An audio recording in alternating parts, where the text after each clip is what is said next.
Hello everyone, I'm happy to see you in this edition of the Floorgust Challenge. I'm Randa and I teach dance acrobatics and floor work, and in this tutorial I want to show you one of the variations of the shoulder stand which is suitable for intermediate or more advanced dancers that are already familiar with the classic shoulder stand. So if you feel confident in staying in the classic version, in the classic shoulder stand, which I'm going to show you now as well, you can try this variation to spice up your performance a little bit. It can be used as a separate move in the choreography or also as a transition move or a transition between different kinds of shoulder stands.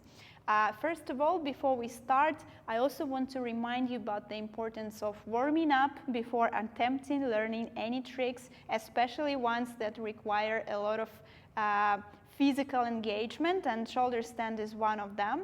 Also, make sure that you have an outfit that covers your shoulders for this specific move because it will eliminate some unnecessary, uncomfortable feelings when we have a lot of friction on the floor, and also will reduce a risk to get bruises from the shoulder stand.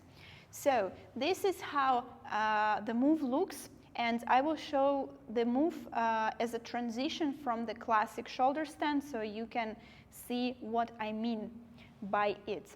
So first we are going to the classic shoulder stand, here or here, and from here we transition to our variation.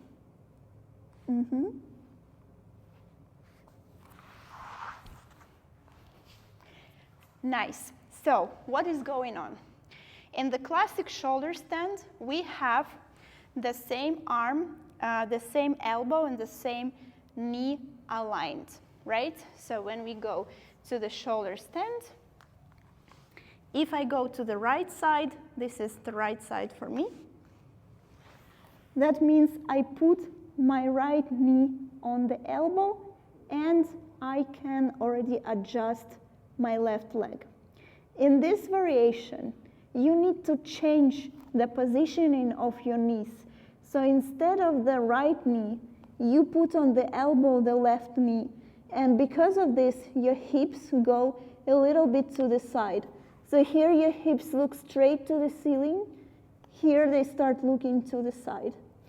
First, try to practice this change. It will help your hips to understand what is going on, because shoulder stand is the inversion that requires a lot of balance and control over your hips. And it first might be challenging to find this balance. Don't worry if you fall already at this first step. It's not because you're not strong enough. It's because your body needs to learn first how to transfer the weight between those positions. Again, the first step to switch your knees. From here, I'm switching my knees, and when I feel comfortable here, I can try to straighten my legs. If you're not flexible enough, you can remain this knee bent, and this one goes straight. If you have very good flexibility, you can do it this way. What's happening with the legs? Basically, I put them in the V position. They don't have to be too wide. You don't need to have any splits there. This is the position I have.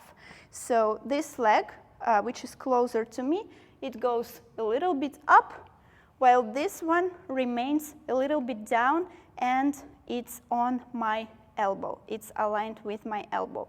Don't try to do it too wide because it actually doesn't look very good, and just 45 degrees angle is enough in this position to look nice. From here, the third step, which we're gonna try to do, is to release your head and either to try to put it in the air or just to move around. In order to do it, we need to be sure that we distribute our weight to our shoulders and arms. If you have too much weight in the shoulder stand on your neck or in your cheek, if you put your cheek on the floor, you won't be able to maintain balance there.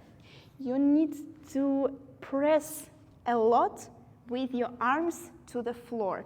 Imagine, give your brain a task that you don't want to lay down on the floor, but on the contrary, you want to stand up. You want to push yourself up from the floor, I'm really engaging my arms very much in this position because it's not very healthy for my neck to have basically any weight on my neck in the inversions. Our neck is a very vulnerable body part. Be careful with this.